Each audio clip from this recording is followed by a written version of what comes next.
Students, आज हम पढ़ेंगे उच्चतम ऑक्सीकरण अवस्थाओं के स्थायित्व की प्रवृत्ति। तो सबसे पहले आपकी बुक में एक टेबल दी हुई है। क्या दी हुई है? एक टेबल।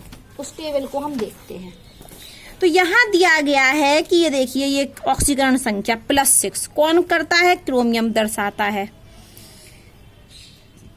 क्रोमियम +6 ऑक्सीकरण अवस्था प्रदर्शित करता है, लेकिन किसके साथ? देखो, F6 के साथ, फ्लोरीन के साथ, हैलाइड के साथ मतलब। अब ये +5 कौन करता है? वेनेडियम करता है और क्रोमियम करता है। तो ये भी किसके संग कर रहा है? देखो, F के साथ मतलब फ्लोराइड के साथ।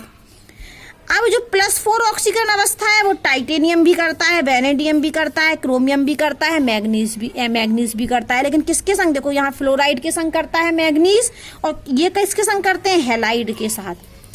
+3 भी देखो, ये हैलाइड के साथ बना रहे हैं। +2 भी क्या है? हैलाइड के साथ। तो हम यहाँ पर देख रहे हैं कि संक्रमण धातुओं की जो 3D सीरीज है, देखो, scandium, titanium, vanadium, chromium, manganese, iron, cobalt, nickel, copper और जिंक, ये 3D सीरीज के जो हैलाइड स्थायी होते हैं। क्या होते हैं? हैलाइड स्थायी होते हैं, जबकि वो अपने क्या होते हैं? उच्चतम ऑक्सीकरण अवस्था में भी होते हैं। जैसे वो कह रहे हैं कि टाइटेनियम अपनी उच्चतम ऑक्सीकरण अवस्था कहाँ बता रहा है? कितना बता रहा है टाइटेनियम? +4। देखो, टाइटेनियम X4 +4। यहाँ टाइटेनियम की कितनी है? टाइटेनियम X2 है, टाइटेनियम की +2 है। यहाँ टाइटेनियम की कितनी है? +3। यहाँ कितनी है? +4। तो टाइटेनियम अपनी उच्चतम ऑक्सीकरण अवस्था टाइटेनियम X4 में करता है, टेट्रा हैलाइड में। वेनेडियम की देखो, यहाँ +2 है, यहाँ से दिख रही है, यहाँ इससे +3 है, यहाँ से +4 है, यहाँ से +5 है। तो वेनेडियम अपनी +5 ऑक्सीकरण अवस्था प्रदर्शित करता है BF5 में, पेंटा हैलाइड में। ये देखिए, क्रोमियम की यहाँ कितनी है? +2। यहाँ कितनी है? +3। यहाँ क्रोमियम की देखिए तो +4 है। यहाँ देखिए सीध में तो +5 है, और यहाँ पर कितनी है क्रोमियम की? +6। तो क्रोमियम अपनी +6 ऑक्सीकरण अवस्था प्रदर्शित करता है फ्लोराइड के साथ, CrF6 में, हेक्सा हैलाइड के साथ। तो हम यहाँ पर आपसे कह रहे हैं कि उच्चतम ऑक्सीकरण संख्या जो है वो टाइटेनियम टेट्रा हैलाइड के साथ करता है, वेनेडियम पेंटा हैलाइड के साथ करता है, और क्रोमियम हेक्सा हैलाइड के साथ करता है। तो टाइटेनियम की जो ऑक्सीकरण अवस्था उच्चतम होती है वो टाइटेनियम टेट्रा हैलाइड में होती है, टाइटेनियम X4 में होती है। वेनेडियम की कहाँ होती है? वेनेडियम BF5 में, पेंटा हैलाइड में। क्रोमियम की क्रोमियम F6 में, हेक्सा हैलाइड में। तो टाइटेनियम अपनी ऑक्सीकरण अवस्था उच्चतम कहाँ प्रदर्शित करता है? टाइटेनियम X4 में। वेनेडियम कब करता है? वेनेडियम F5 में। क्रोमियम कब करता है? क्रोमियम F6 में।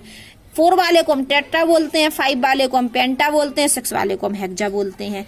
तो ये जो तत्व होते हैं वो हाइयर ऑक्सीकरण अवस्था, देखो, उच्चतम ऑक्सीकरण अवस्था बोले या इसको अंग्रेजी में बोलते हैं higher oxidation state, higher oxidation state. ठीक है। तो जो तत्व होते हैं वो अपनी उच्चतम ऑक्सीकरण अवस्था या तो हैलाइड के साथ, फ्लोरीन के साथ या ऑक्सीजन के साथ प्रदर्शित करते हैं। वापस सुनिए, तत्व अपनी अधिकतम ऑक्सीकरण अवस्था फ्लोरीन या ऑक्सीजन के साथ प्रदर्शित करते हैं। तो यहाँ हमने नोट भी लिख दिया कि उच्चतम ऑक्सीकरण अवस्था को मैनेज या बैलेंस करने के लिए हम क्या यूज करते हैं? या तो ऑक्सीजन या फ्लोरीन काम में लेते हैं। तो कौन मैनेज कर सकता है उच्चतम ऑक्सीकरण अवस्था को? या तो ऑक्सीजन या फ्लोरीन। ये नोट लिख लेना, ये नोट है कि उच्चतम ऑक्सीकरण अवस्था को ऑक्सीजन और फ्लोरीन मैनेज कर सकता है, बैलेंस कर सकता है। ठीक है। अब जो Mn है, मैग्नीज है, वो कितनी उच्चतम ऑक्सीकरण अवस्था प्रदर्शित करता है? +7। मैग्नीज +7 ऑक्सीकरण अवस्था प्रदर्शित करता है, लेकिन ये हैलाइड में नहीं करता है।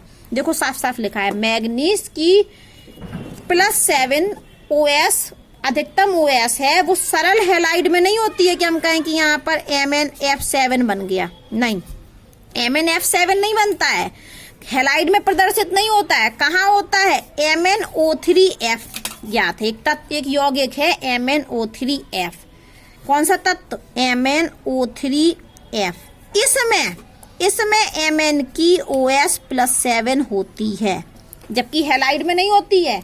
मैग्नीज की जो अधिकतम ऑक्सीकरण अवस्था +7 है वो सरल हैलाइड में प्रदर्शित नहीं होती है कि हम कहें कि F7 बना दें तो Mn F7 में नहीं होती है, कहाँ होती है? यौगिक ज्ञात है, कौन सा यौगिक ज्ञात है? MnO3F, जिसमें मैग्नीज की ऑक्सीकरण अवस्था +7 होती है।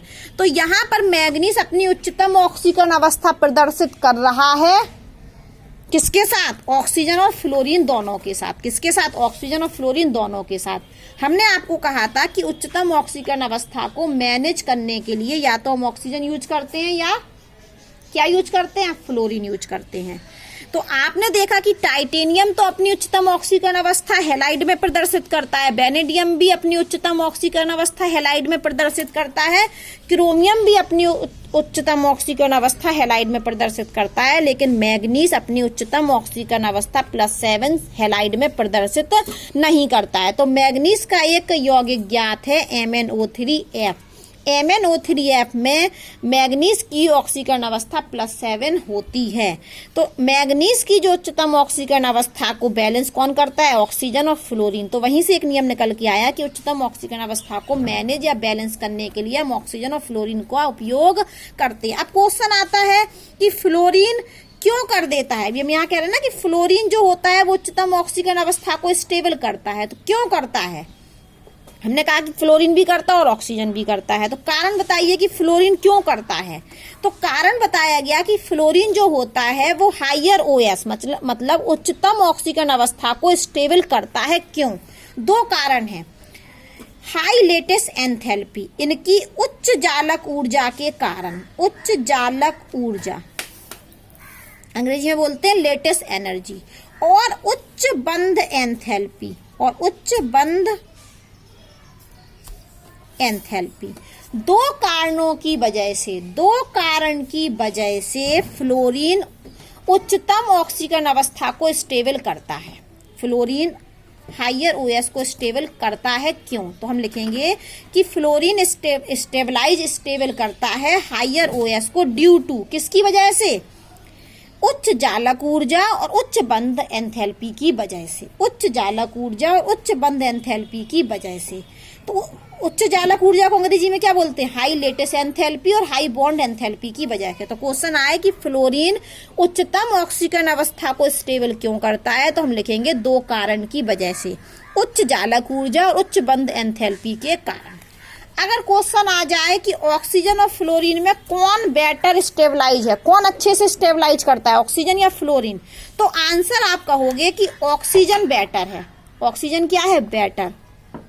ऑक्सीजन और देखो यहाँ पर क्या हुआ था, हमने कहा था Mn जो है, तो हमने कहा था Mn F7 में नहीं करता +7 को, हायर OS को, किस में करता है? MnO3F में करता है Mn की OS +7। तो Mn को हैलाइड नहीं कर पा रहा था स्टेबल उच्चतम ऑक्सीकरण अवस्था में +7 में, तो हमें किसका उपयोग करना पड़ा? ऑक्सीजन का। तो यहाँ से एक क्वेश्चन और निकल के आया कि ऑक्सीजन और फ्लोरीन में कौन अच्छा बेटर स्टेबलाइजर है, कौन अच्छे से स्टेबल करता है? तो ऑक्सीजन।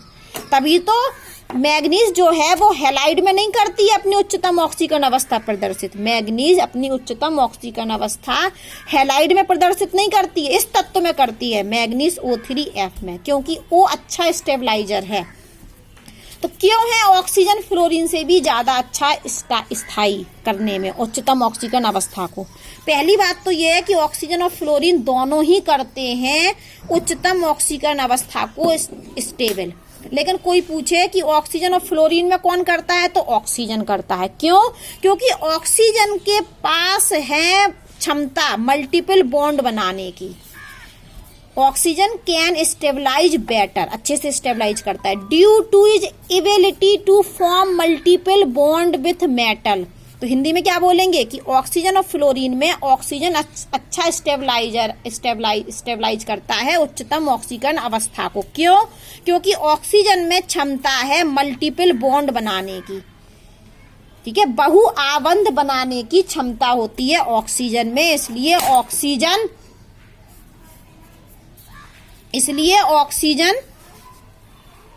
फ्लोरीन से अच्छा स्टेबलाइज है, अच्छे से उच्चतम ऑक्सीकरण अवस्था को स्टेबल करता है।